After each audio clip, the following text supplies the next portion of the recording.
Hey guys, and welcome back to my channel. So today I have a little bit of a how-to video. It is a summer foundation routine for those of you who have oily skin like myself.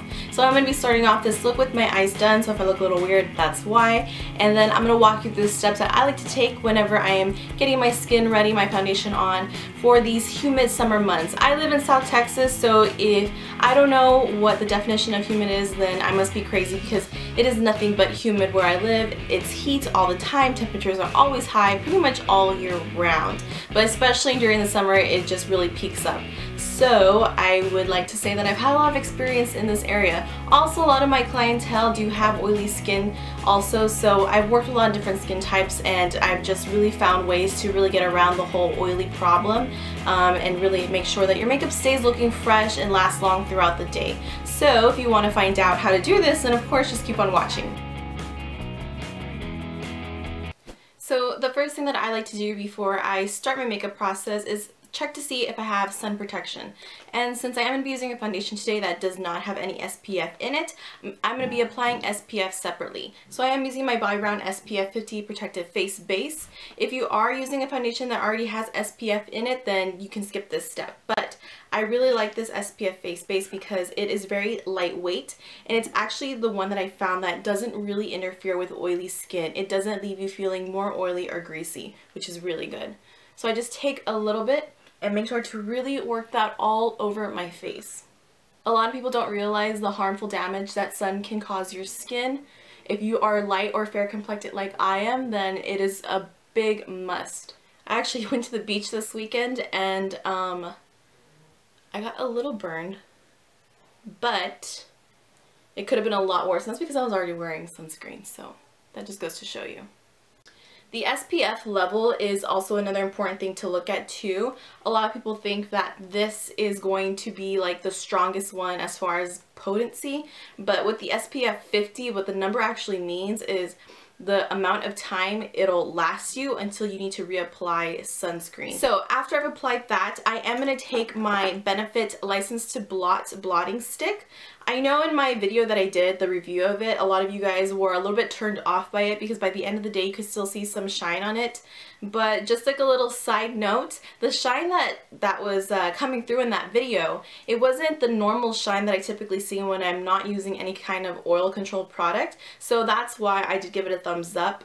It is going to help the areas, especially such as my T-zone, stay less shiny for a longer amount of time as opposed to without it. So I personally really do like it, and some people have asked me if I actually use it alone or do I layer with a primer, and yes, I do layer it, and you're gonna see that in a minute. So what I do with this is just really go over my T-zone, which is just the center of my face, so a little bit on my chin, the cheeks, my nose, and of course the center of my forehead, because this is where I tend to get the most oily. Although I am pretty much oily all over, this is the areas where I just want to focus on the most. I'm then going to take my Maybelline Master Prime. This is the Blur and Smooth Primer.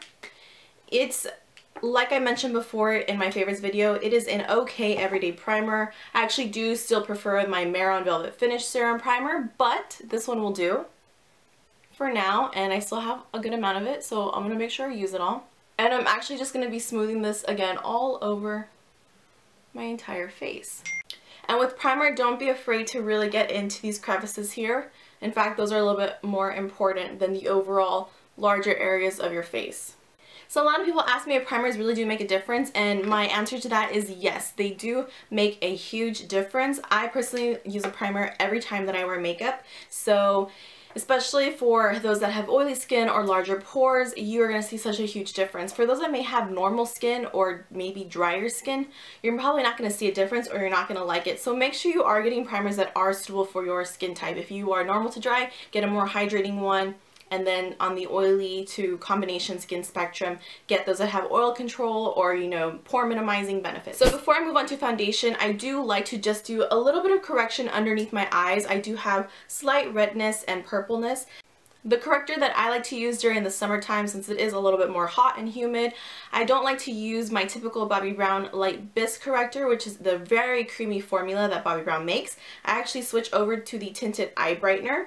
This is still a color correcting under eye brightener, but it is just a lot more lightweight. It's almost like a tinted moisturizer for underneath the eye, but when it dries, it really sets in. It doesn't stay very oily. So all you need is just a little dot right underneath each eye, a little dot, and then I proceed to put this. And I'm actually going to use a brush to blend this out. I normally would probably just use my finger, but since I've been wearing nails lately, it just gets a little bit harder to get up under there. And I already do have my lashes on too, so not happening. Now moving on to foundation. The foundation I'm using today is my Revlon Colorstay Whip Foundation. I talked about this one in my foundation collection video, and this is one of my favorite summertime foundations. It is a 24-hour wear. It's not a matte. It doesn't claim to be a matte finish. I don't really see it to be a matte finish, but it just goes on really smooth and flawless, and it does really stay intact for a very long time. So I love it for those that have combination to oily skin. This is a great foundation. And I'm actually going to be applying it with my beauty blender today.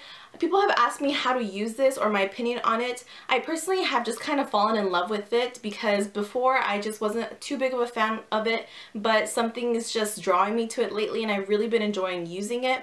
Why I'm going to use it today is because this is a very full coverage. It's definitely a medium to full coverage foundation, and I'm going to use it just to sheer it out a little bit, just so we don't have so much product on the skin, since we are going to be going in with concealer too. So foundation on top of concealer, you really want to make sure that you're not overloading too much product, because then it definitely will be slipping and sliding with the heat and humidity. So I'm just taking a little bit on the back of my hand and then just bouncing it on here. And the proper way to use the beauty blender is to really make sure you soak it, like soak it wet. And it's going to expand a lot and become really spongy. Once it's like this is when it's time to use, and you really want to make sure you're bouncing it all over the face. Also, what's great about the beauty blender is that when you are using it, the whole reason to kind of keep always bouncing it on your face is because it's actually giving you a 360 coverage. So the coverage does come out still really nice and even and pretty full. I mean, it gives you a good coverage. It's not going to sheer it out to the point where it's very natural looking. It's just a really good way to monitor how much product you are actually putting on your face. I'm really pale right now, so not really my best summertime skin look. And yes, this is still how I look after spending a day at the beach. No tan whatsoever. By the way, the color that I'm using in this foundation is 250 medium beige. Then for concealer, I am taking my Urban Decay Naked Skin Concealer. This is a awesome concealer. I have really just enjoyed using it these past couple of weeks already. I pretty much use it every day. And I'm just going to be concealing like normal, so I of course always conceal underneath my eyes, and I do always highlight. And what I mean by that is I do not only use this to, you know, conceal any areas I feel need more coverage, but I also use it to cream highlight and just bring some features a little bit forward. So I'm actually going to take this up pretty far up my nose just for a little bit of a nose contour, a little bit on my chin, down the bridge of my nose, right here, and on my forehead. And then just with the same beauty blender, I'm going to blend it all out.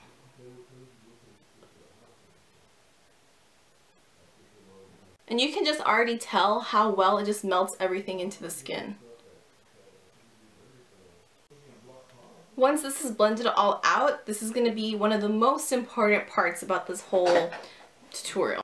So this is my favorite part pretty much of my whole makeup routine lately. This technique has really helped keep me from becoming oily, and it really helps set my makeup, and especially from creasing underneath the eyes. So I just totally swear by this method. So we're gonna bake. So what is baking? Because a lot of people kind of give me a funny look when I say that. So what we're gonna do is take a translucent powder or a banana powder or just a powder that matches your skin tone, but nothing too full coverage. It works best, I believe, if it's not full coverage, because you're really just gonna be using this to set, and we're doing some heavy duty setting. So I'm gonna use my Mary Kay translucent powder. I really enjoy this one. Okay, I'm dispensing some out onto the lid because you're going to need a lot of this. It's best if you can get a loose powder because it's the only way you're going to get enough product onto your brush or your sponge, whatever you want to use. So as you can see here, I have a good amount in my lid. And what I'm going to do is I'm going to take the exact same beauty blender, just kind of go over, make sure you don't have any creases underneath your eyes, and just taking that beauty blender and just really pushing it into the product. You're picking up a lot of powder on this product. You're literally just going to be packing that right onto those areas where you place concealer. So not only will this help prevent the concealer from creasing, yes, it's also going to help set these areas and keep them a lot more matte than how they would be alone or just with a regular, you know, just light brush of powder. And I know this looks really crazy, but it does work. So if you're willing to try it, just go for it. Like I said, we're going to be going and setting everywhere we have put concealer, but if you don't do the whole highlighting thing, or if you just use concealer under your eyes, you can still set those areas where you feel like you are oily. So again, for me, it's definitely my T-zone. So I am going to be putting this powder on the bridge of my nose, on the center of my chin, and on my forehead. And then we just let it sit here, and this is pretty much considered the baking process. I'm actually going to put a little bit right here. So while this is sitting, you can leave it on for a minute, 5 minutes, 10 minutes, it's really up to you. So while this is baking, I'm actually just going to go off screen and do my brows really quick. So now brows are on and our baking is already done. We are cooked and I'm going to be using my Bobbi Brown sheer powder brush to just brush it all off. Okay, so once this is all off, I am actually going to do one extra step. Again, this is something that I like to do specifically in the summer just because I am oily all over, so it's not just my T-zone that I have to really focus on. So if you are oily all over, I do suggest to add on an additional powder for the perimeter of your face. The one I'm going to be using is my Bobbi Brown Retouching Powder in the shade Yellow. So this powder was specifically made for people who are going to be on HD television because you can see every fine line, blemish, and so on. What this is, it's like a microfine powder and it really helps blur out any imperfections. It also color corrects. So the reason why I use yellow is because since I am on the paler or fair side of the skin tone spectrum, then it's easy for me to look a little gray or just a little less lively. I do like to have my skin tone warmed up a little bit, so having a yellow tone powder really helps that. So this stuff is very concentrated or pigmented in a way that you only need a little bit to go a long way. So using that same brush, I'm just picking up a tiny bit amount and I'm tapping a lot of it off. And then once I'm done with that, I'm actually going to swirl it into the cap and make sure a lot of it is off. It's just kind of really dispensed all throughout the brush head. And then I'm actually just going to be swirling this onto the perimeter or the outside area of my face where we did not do the baking. So the reason why I'm doing this is because this powder has really great oil control as well. And I don't want to load on so much powder onto the rest of my face, so using a little bit is what I need to do the trick. So next we're going to add some life back into this face because as you can tell it's looking very white. I am using this new bronzer and it is from Physicians Formula. This is the City Glow Daily Defense Bronzer. Now why I like this one, especially for the summertime right now, is that it does have SPF built in it. So even though we did use the SPF face base before putting on our foundation, this is just going to help give another little extra protection, but in reality layering on SPF isn't going to give you more protection as opposed to just using one. Really the SPF that you use first is going to be what's going to protect you. Whatever SPF product you put on after that, it's not really going to do anything for you. But for those of you that maybe don't have an SPF cream or have SPF built into your foundation, you can also use this bronzer. And what's cool about it is that you can also use it on your décolleté and everywhere else that maybe you don't want to put creams and stuff and you want like that glow still. So I am using the shade New York. They have one called Paris. It's a little bit darker, but this one is more for my skin tone. So a little funny story that I want to tell about this bronzer, and I mentioned this a little while ago, is that when I bought this, I hated it right off the bat because the New York one has an imprint of like a skyline and it was like covered in glitter, and I was like, how is this gonna work? Because I don't like glittery bronzers. I just like matte bronzers because I use it for just a natural warm up of my skin tone. So when I first dipped my brush, it was literally gold glitter everywhere, and I was like, this is awful, like no. But then I noticed that it started to break away, so I don't know why they decided to do this with the packaging or what purpose this serves, but it's literally just like a decorative thing they added onto this. It doesn't serve any purpose within the product, so all you have to do is just brush it off and then you get to the actual product. So I thought that was pretty lame and inconvenient, but I actually do like this bronzer a lot. It was just that first time use that you get thrown off a little bit. So I'm just going to be putting this onto the outer edges of my face, anywhere that light naturally hits it. This is not so much for contouring as it is for warming up my skin. So I'm also just taking this onto the temples and around my forehead. People always ask why to put some on my forehead. Again, this is not for contouring, but if you've ever noticed on someone that's not wearing makeup, a lot of people tend to have a darker area on their forehead here, and then it gets lighter because why? This is at the top of our head, so the sun directly hits it. So it's normal to have a darker top forehead than it is to have like a full, you know, one color. For someone like me though, that I wear makeup pretty often, my forehead doesn't get a lot of sun exposure. Well, usually my face doesn't. So I'm just going to brush a little bit on the tip of my nose. So once that's on, now you can move on to powder contouring. Powder contouring is going to be your best friend during the summer because it's going to just be the only thing that sticks to oily skin and doesn't tend to slip or move around. I am using my Anastasia contour kit. This is the fair kit, but I do have the colors in here that seem to work pretty well for a lot of my clients and myself too. So I'm using the shade Fawn. It's the more gray toned one, but it works best with fair skin. And on a Sephora number 56 brush, I'm just going to be taking this into the hollows of my cheek. And then I'm just taking some on my forehead just to bring it down a little bit. I'm going to contour my nose and lips a little bit. So I'm taking a little bit of that fawn shade, just putting it on my Cupid's bow. And on the bottom of my lip. Also just here on the tip of my nose and on the sides of my nose. And then I'm going to create a break just across my nose here, just so the nose doesn't appear to be too long. And then this is just double assurance. You don't have to do this step, but I personally do because I just like to complete this off and make sure everything is just set. That's the whole key with oily skin, is just making sure everything is set into place. I'm going to take a little bit of the banana powder in this kit, and again, I'm just going to be using that on the T-zone just to add a little bit of warmth back also. So a little bit on the chin, just a little on the nose, definitely underneath the eye too. Also, you can't forget the center of the forehead. Then for highlight. For me and myself, I have not personally tried to mix any liquid illuminators with my foundations yet. I have been tempted to, but I just really haven't had the chance to. So I do like to stick to powder highlighting, and I of course always use my Maryloumanizer from the Balm. This is seriously just my favorite highlighter.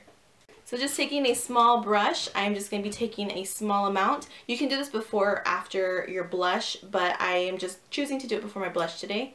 And you're just going to be focusing this on the high points of your cheeks and face. So right over here. And it just gives such a nice glow. I'm actually going to put a little bit right here on the apple of my cheek, just because I really want that nice shine. So this is a great way to add a really nice glow, but without you looking too oily or wet. Then for the nose area, I don't put it all the way across the bridge of my nose. I'm actually just going to put a little bit on the tip and right here on the soup of my nose, along with my Cupid's bow and the center of my chin.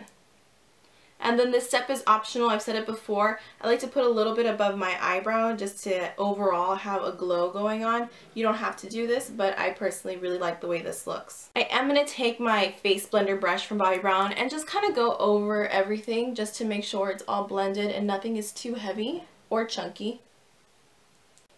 And now for blush. I'm going to be taking my Luminoso from Milani, their Baked Blush. I probably use this way too much, but it's just so pretty. And it goes with every look. So just taking that onto the apples and going back.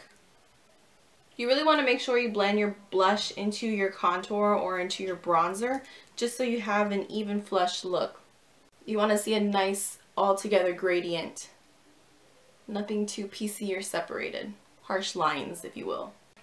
And then that pretty much completes it for the face. I'm going to go ahead and finish off my eyes and put on some lipstick, and I'll be right back for the last step. So the last steps that I always make sure to do is definitely I set my brows with some brow gel. I'm using the Mary Kay Clear Brow Gel. This stuff works great. It just really sets your brows, and they're going to stay on no matter what you're doing, whether you're going to be out by the pool or just having a long day and you're not going to have time to be checking on them. This is literally just like hair gel, but for your brows. So I just brush through them in the natural direction that they grow. This also gives a little bit more of a natural look. And then to set everything off, we're going to use a setting spray. Like how I believe in primers, I feel the same way about setting sprays. I believe they make the world of a difference, especially during this time of year. So, and a good thing about them is you can also find sprays that if you have a certain skin type, you can find sprays that are custom made for that skin type. So since I am oily, I do like some that are going to help my makeup last longer, or maybe mattify, or stuff like that. But for now, and what I've been really enjoying is the Urban Decay All Nighter Setting Spray. This stuff works like a charm.